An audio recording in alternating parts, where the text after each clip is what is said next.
너희는 누룩 없는 자인데 새 덩어리가 되기 위하여 묵은 누룩을 내어버리라. 우리의 유월절 양 곧 그리스도께서 희생되셨느니라. 이러므로 우리가 명절을 지키되 묵은 누룩으로도 말고 악하고 아위에 찬 누룩으로도 말고 누룩이 없이 오직 순전함과 진실함의 떡으로 하자. 아멘.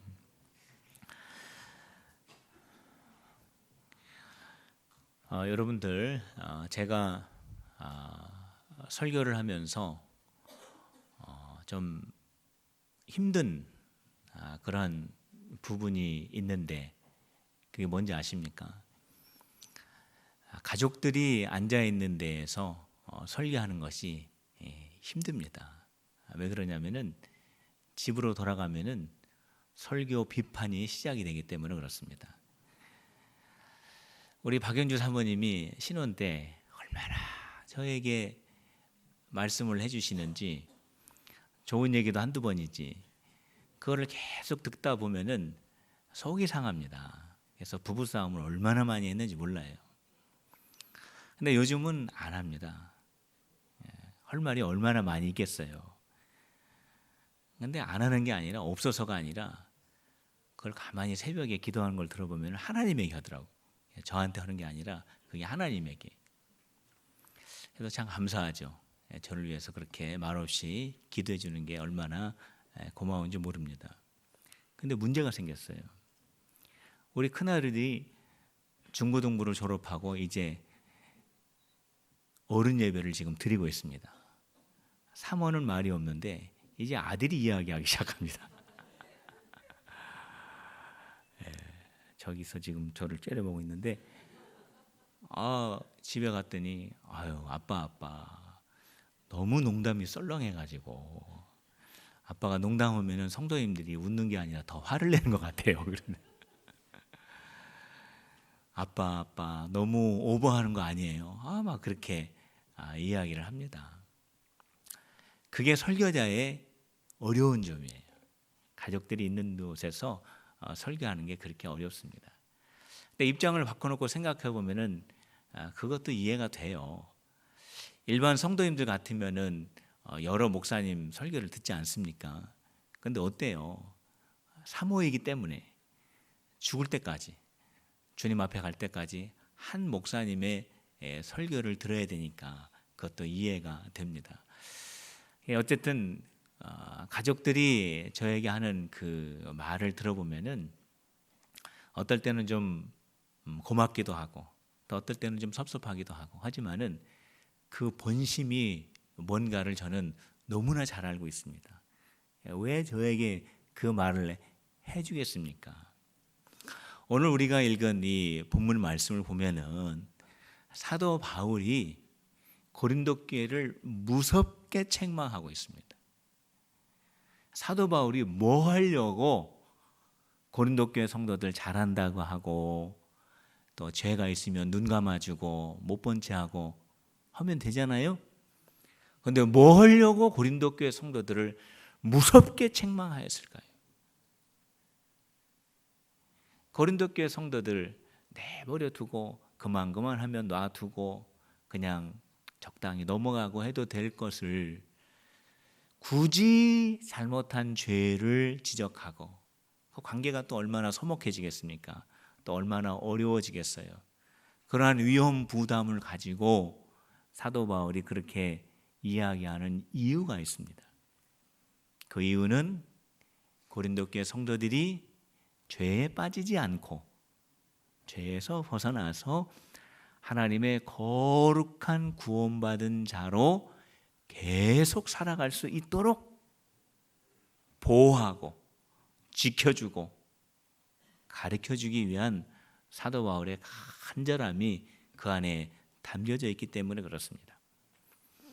사도 바울은 고린도 교회 성도들 향해서, 그리고 로마에 있는 성도들 향해서, 그리고 에베소 지역에 있는 성도들 향해서, 정말로 모든 초대교회 성도들 향하여 그들이 가지고 있는 잘못과 죄가 있다면 지체하지 않고 그것을 분명하게 꼬집어 주었습니다.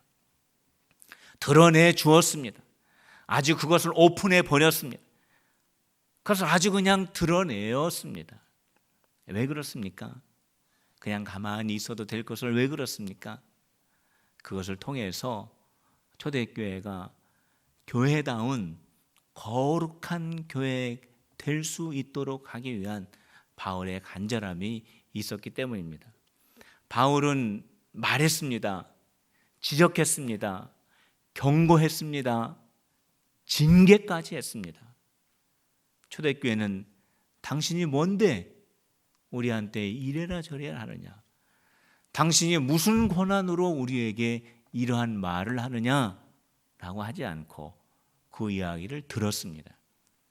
그래서 초대교회가 2000년이 지난 지금도 온 세계 교회의 모델이 될 수 있었던 이유가 바로 여기에 있는 것입니다. 바울은 지적했습니다. 성도들은 들었습니다. 바울이 지적한 것이 없었다면 초대교회 성도들은 깨닫지 못했을 것이고, 성도들이 깨닫지 못했다면 초대교회는 거룩한 교회 공동체로 유지되지 못했을 것입니다. 오늘 이 아침에 바울이 무엇을 지적하였는지, 어떻게 지적하였는지 우리 함께 말씀을 통해서 살펴보려고 합니다. 바울은 고린도 교회 속에 있는 죄, 그 죄를 지적했습니다. 우리 함께 성경 말씀 본문 보시길 바랍니다. 1절 말씀 같이 한번 읽도록 하겠습니다. 시작. 너희 중에 심지어 음행이 있다함을 들으니 그런 음행은 이방인 중에서도 없는 것이니 누가 그 아버지의 아내를 취하였다 하는도다. 지금 1절에 기록되어 있는 이 말씀이 고린도 교회 성도 중에서 죄를 범한 내용입니다. 아버지의 아내를 취하여 동침한 사건이 일어났습니다. 아버지의 첩과 함께 동침한 죄가 고린도 교회 안에 드러나게 되었습니다.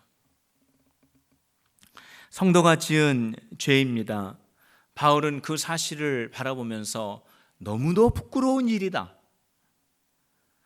어떻게 교회 밖에서도 일어나지 않는 이 죄의 문제가 교회 안에서 일어날 수 있는가? 너무도 안타까운 일이다 라고 지금 지적을 하면서 책망을 하고 있습니다. 바울은 죄를 드러냈습니다. 죄를 드러낸 이유는 그 죄를 해결하기 위해서입니다. 부끄러운 죄입니다. 입에 담기도 어려운 죄입니다.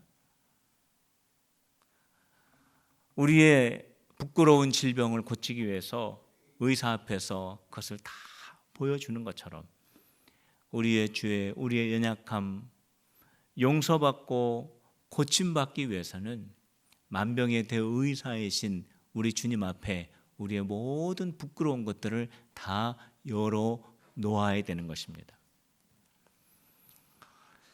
고린도 교회가 이러한 죄를 가지고 있으면서도 불구하고 이거보다 더 심각한 문제가 있었습니다. 그것은 이 죄를, 이 사건을 죄로 여기지 못하고 있다는 겁니다. 교회 밖에서도 일어나지 않는 이 부끄러운 이 일을 고린도 교회는 죄로 여기지를 않았습니다. 2절 말씀에 보면은 그리하고도 너희가 오히려 교만하여져서 어찌하여 통하니 여기지 아니하고 그 일 행한 자를 너희 중에서 쫓아내지 아니하였느냐. 교회 안에 부끄러운 죄, 수치스러운 죄, 말하기조차 어려운 이 죄가 있으면서도 불구하고 고린도 교회 성도들은 그 죄를 보면서 어느 누구도 부끄러워하는 사람이 없었다라는 거예요. 그 죄를 보면서 어떻게 거룩한 교회 공동체 안에 저렇게 심각한 죄가 있을 수 있는가 통회하는 사람이 없었다라는 거예요. 여기 2절 말씀에 보면 통한이라는 말씀이 있습니다. 통한이 여기지 아니하느냐. 어떻게 가슴 깊이 그것을 안타까워하면서 눈물을 흘리며 회개하는 사람이 한 사람도 없느냐. 어떻게 그러한 죄를 보면서 교회 공동체의 영적인 심각함을 느끼는 사람이 한 사람도 없느냐? 그 죄를 보면서 경성하는 사람이 한 사람도 없는 것이 고린도 교회의 모습이었다는 겁니다. 고린도 교회 성도들은 죄를 보면 그것이 죄라고 느낄 수 있어야 하고, 그것을 보면 그것이 죄라고 말할 수 있어야 하고, 그것이 죄라면 그것은 당연히 그 죄로부터 분리되어야 하는 그런 단절을 선언해야 하면서도 불구하고 그렇게 하지를 못했습니다. 왜 그랬을까요? 그 이유는 고린도 교회가 예수 그리스도의 가치관을 가지지 못했기 때문에 그렇습니다. 그들이 교회라고 하는 이름으로 모여서 예배는 드리지만 여전히 그들이 과거에 가졌던 생각을 가지고 신앙생활을 하고 있고, 그들이 입으로는 그리스도인이라고 자처하지만은 여전히 예수님을 믿기 이전에 마음을 가지고 신앙생활을 하고 있고, 그들이 나는 예수님의 제자라고 고백은 하지만 여전히 예수님을 믿기 이전의 삶의 스타일을 가지고 생활을 하고 있기 때문에 죄가 죄로 보이지 않고 죄가 죄로 느껴지지 않았다는 겁니다. 겉사람은 그리스도인이지만 속사람은 아직 예수의 사람이 못 되었습니다. 사랑하는 필그림의 성도 여러분, 여러분들의 생각과 여러분들의 마음과 여러분들의 삶의 스타일이 예수님을 만난 후에 어떻게 되었습니까? 여전히 예수님을 믿기 이전의 상태입니까? 아니면은 180도로 완전히 변화된 생각과 마음과 스타일이 되어가고 있습니까? 우리 필그림의 모든 성도들은 속 사람까지 예수님을 닮아가는 우리 성도들이 되시기를 주님의 이름으로 축원합니다. 오늘 사도 바울은 정말로 죄를 느끼고 죄를 깨닫고 죄를 거부할 수 있는 진정한 그리스도인이 되기 위해서는 꼭 가져야 할 가치관이 있다라고 다시 한번 강조를 하고 있습니다. 자, 그 가치관을 우리가 7절 말씀에서 엿볼 수가 있습니다. 우리 7절 말씀을 다 같이 읽도록 하겠습니다. 우리 7절 시작. 너희는 누룩 없는 자인데 새 덩어리가 되기 위하여 묵은 누룩을 내버리라. 우리의 유월절 양 곧 그리스도께서 희생되셨느니라. 성도들 향하여서 누룩 없는 자라고 했습니다. 누룩 없는 자. 고린도교 성도들은 누룩 없는 자. 이 누룩 없는 자라고 하는 이 뜻은 성도들이 거룩한 자, 깨끗한 자, 순결한 자라는 뜻입니다. 예수 그리스도로 말미암아 깨끗한 자가 되었고 의로운 하나님의 자녀가 되었다라고 하는 말이 누룩 없는 자입니다. 성경 말씀에 보면 이 누룩이 부정적 의미로 쓰일 때가 참 많이 있습니다. 이스라엘 백성들이 애굽에서 나오는 그 저녁 때 하나님께서는 이스라엘 백성들에게 누룩 없이 떡을 만들어서 가지고 나오라고 말씀하셨습니다.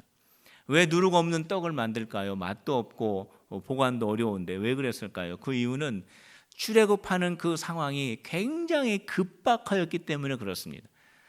누룩을 넣어서 그것을 발효시켜서 만들 시간이 없을 정도로 급박하게 돌아갔습니다. 그러니까 누룩 없는 떡, 그것을 이스라엘 백성들은 무교병이라고 합니다. 무교병을 먹으면서 애굽에서 탈출하게 됩니다. 그 이후부터 무교병은 이스라엘 백성들에게 아주 특별한 의미의 음식이 되었습니다. 그것은 이스라엘 백성들이 하나님의 은혜로 말미암아 애굽에서 구원받은 날, 이스라엘 백성들이 하나님의 은혜로 말미암아 구원받은 백성, 하나님께서 약속하신 새 땅을 향하여 나아가는 구원받은 민족의 세기를 향하여 나아가는 그러한 은혜 받았다라고 하는 의미가 이 무교병 속에 담겨져 있습니다. 누룩이 담겨져 있는 무교병은 죄 가운데 있고 하나님을 알지 못하는 애굽의 노예 생활 때 먹었던 음식이라면, 무교병은 애굽에서 구원받아 하나님의 자녀가 되고 약속의 땅으로 인도함을 받는 새 백성의 양식의 대표적인 음식이 되었다라는 거예요. 이처럼 바울은 성도들 향하여 너희는 누룩 없는 성도이다 라고 했을 때, 이것은 너희들은 예수 그리스도로 말미암아 죄와 사망의 권세에서 구원받은 하나님의 백성이라고 하는 그러한 의미가 담겨져 있습니다. 성도 여러분, 여러분들 모두는 누룩 없는 자, 하나님의 구원받은 주의 백성인 것을 믿는 우리 필그림의 성도들이 되시기를 주님의 이름으로 축원합니다. 우리 예수님은 또한 이 누룩을 부정적인 의미로 사용하셨습니다. 예수님의 제자들에게 바리새인들의 생각과 바리새인들의 교훈과 바리새인들의 삶의 스타일을 절대로 본받지 말아라 라고 했을 때, 우리 예수님은 바리새인들의 누룩을 조심하라고 말씀하셨습니다. 예수님께서는 그 제자들을 향하여서 너희들은 누룩 없는 자가 되어야 한다, 너희들은 진정한 예수님의 제자가 되어야 한다, 너희는 하나님의 거룩한 자로 살아가야 한다 라고 말씀하실 때, 너희들은 누룩 없는, 바리새인들의 누룩을 조심하는 그러한 자가 되어야 한다라고 말씀을 합니다. 이처럼 바울은 성도들 향하여서 여러분들은 누룩 없는 자입니다, 여러분들은 구원받은 하나님의 새 백성입니다 라는 것을 강조하면서, 바로 이러한 가치관, 이러한 생각, 이러한 마음을 마음속에 꼭 간직할 때 죄를 죄로 여기고 죄를 분리하고 죄를 거부하는 그러한 삶을 살 수 있다고 말씀을 합니다.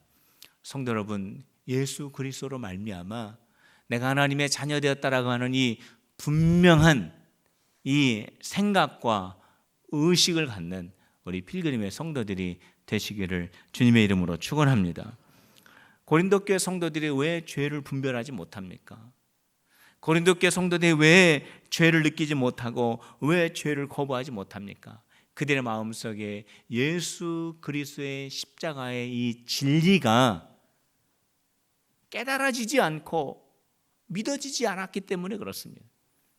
예수 그리스도에 대한 이 진리가 그들의 마음속에 와 닿지 않고 그것을 내 마음속에 완전히 신뢰하지 못하였기 때문에 그렇습니다. 성도 여러분, 우리가 이 죄 많은 세상을 살아갈 때 죄를 죄로 여기고 죄를 느끼고 죄를 거부할 수 있기 위해서는 예수 그리스도의 이 십자가의 진리가 우리의 마음속에 분명히 깨달아지고 그 예수 그리스도의 십자가의 진리를 확신할 때 가능한 줄로 믿습니다. 저와 여러분들이 그 믿음 갖는 우리 필그림의 성도들이 되시기를 주님의 이름으로 축원합니다. 바울은 고린도 교회를 향하여서 왜 죄에 대하여 단호하지 못하냐라고 하는 것을 책망했습니다. 오늘 우리가 읽은 2절 말씀 다시 보시면, 그리하고도 너희가 오히려 교만하여져서 어찌하여 통하지 여기지 아니하고 그 일 행한 자를 너희 중에서 쫓아내지 아니하였느냐. 거룩한 교회 공동체 안에 심각한 음행의 죄를 범하고 있는 그 사람을 그대로 놓아두느냐. 바울은 고린도 교회 성도들 향하여서 교회는 철저하게 죄와 단절돼야 한다는 것을 분명하게 말씀해 주고 있습니다.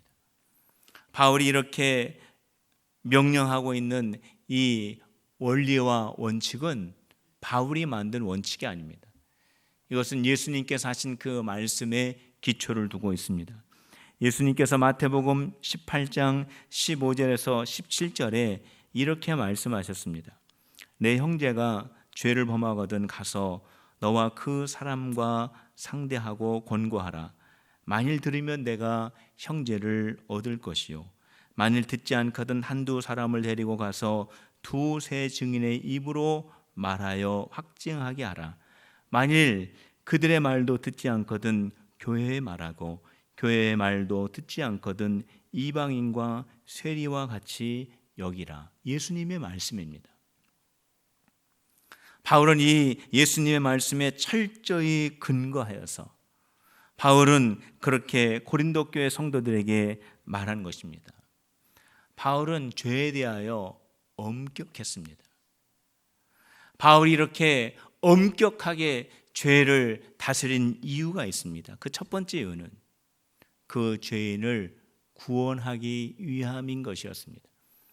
고린도 교회 안에 죄를 범하고 있는 심각한 죄에 빠져 있는 그 사람을 구하기 위해서 바울은 이렇게 명령을 한 것입니다. 5절 말씀에 보면은 이러한 자를 사탄에게 내어 주었으니 이는 육신은 멸하고 영은 주 예수의 날에 구원을 받게 하려 함이라. 자, 이 말씀을 읽어보면은 죄를 범한 사람을 사탄에게 넘겨주어라라고 이렇게 들려질 수 있는데 그것은 아닙니다. 죄를 범한 그 사람에게 권면하고 그 죄를 지적하고 그래서 그에게 무서운 징계를 내림으로 말미암아서 그 사람이 자기가 얼마만큼 심각한 죄를 범하였는지를 깨닫게 하고 그 가운데서 자신의 죄를 회개하여 다시 하나님의 거룩한 공동체 안으로 들어올 수 있도록 하는 기회를 주어야 한다라는 의미가 여기에 담겨져 있습니다. 성도 여러분, 왜 바울이 이렇게까지 이야기해야 했겠습니까? 이 이야기를 할 때 바울이 성도들에게 어떠한 말을 들었겠습니까? 그럼에도 불구하고 바울이 왜 이 말을 해야 했을까요? 그 한 사람을 구원하기 위한 목적이 분명히 있기 때문에 그렇습니다.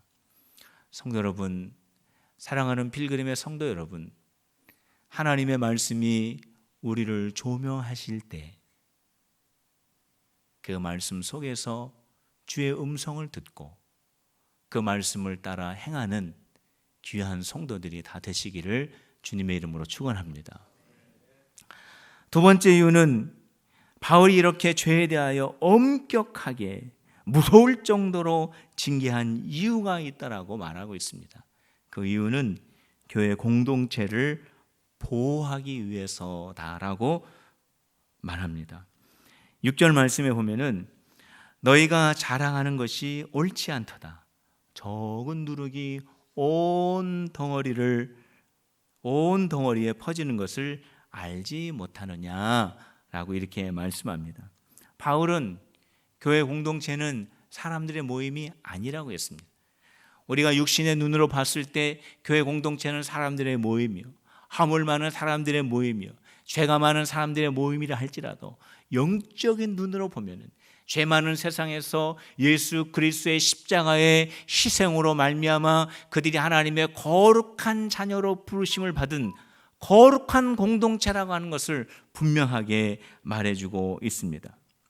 그러면서 사도 바울은 그 교회 공동체가 거룩한 공동체요, 의로운 공동체요, 하나님의 선택받은 공동체이기 때문에 이 공동체가 주님이 오시는 그 날까지 거룩하고 온전하고 순전하고 진실한 모습으로 서기 위하여서는 이 죄의 문제에서만큼은 엄격할 수밖에 없었다는 겁니다. 베드로가 초대교회가 시작하고 부흥할 때 아나니아와 삽비라가 자기의 모든 땅을 팔아 교회로 가져왔습니다. 가지고 오는 동안에 얼마 땅판 값을 뒤로 숨기고 일부를 교회 앞에 가져오게 됩니다. 그때 베드로가 아나니아와 삽비라가 거짓말한 이것을 죽음으로 다스렸습니다. 왜 베드로가 이렇게 엄격하게 다스렸습니까? 초대교회는 이제 세상에 처음으로 성령의 충만함을 받아 교회가 생겨나는 모판과 같은 교회입니다. 그 교회가 주님이 오시는 날까지 모든 사람들에게 복음을 전하고 이 교회를 통해서 많은 사람들을 구원해내기 위해서는 이 교회 안에 어떠한 흠과 티가 있어서는 안 되기 때문에 초대교회 안에 거짓말, 초대교회 안에 성령을 속이는 그 죄를 용납하지 않았다라는 겁니다. 사도 바울은 고린도 교회에 속하 있는 죄를 지적했습니다. 그리고 드러냈습니다. 그리고 그것을 책망했습니다. 징계했습니다. 왜 그랬습니까?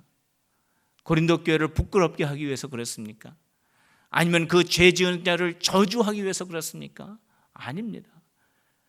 그 사람을 구원해내고 그 교회 공동체가 거룩한 공동체, 진실한 공동체, 흠이 없는 신부의 모습으로 주님 앞에 설 수 있기를 간절히 원하는 마음이 바울의 마음속에 있었던 것입니다.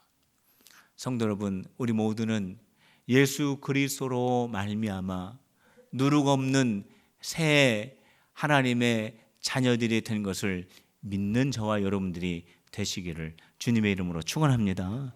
그래서 우리 하나님의 자녀로 살아갈 때 내 안에 더럽고 추하고 악한 죄가 있다면 그것을 다 내 안에서 제거해버리고 내 안에 예수 그리스도를 믿지 않았던 옛 습관을 제거해버리고 내 안에 있는 악한과 악에 찬 것들을 다 제거해버리고 주님 앞에 온전하게 설 수 있는 우리 필그림의 성도들이 되시기를 주님의 이름으로 축원합니다. 우리 모두가 그러한 심정으로 주님 앞에 설 때 우리 필그림의 공동체는 깨끗한 공동체요, 거룩한 교회요, 하나님 앞에 아름다운 신부로 설 수 있게 되는 것입니다. 우리 모두가 거룩한 신부가 되시길 바랍니다. 우리 모두가 주님 앞에 의로운 주의 자녀로 끝까지 설 수 있는 착하고 충성된 필그림의 모든 성도들이 되시기를 주님의 이름으로 축원합니다. 기도하시겠습니다. 오늘 이 시간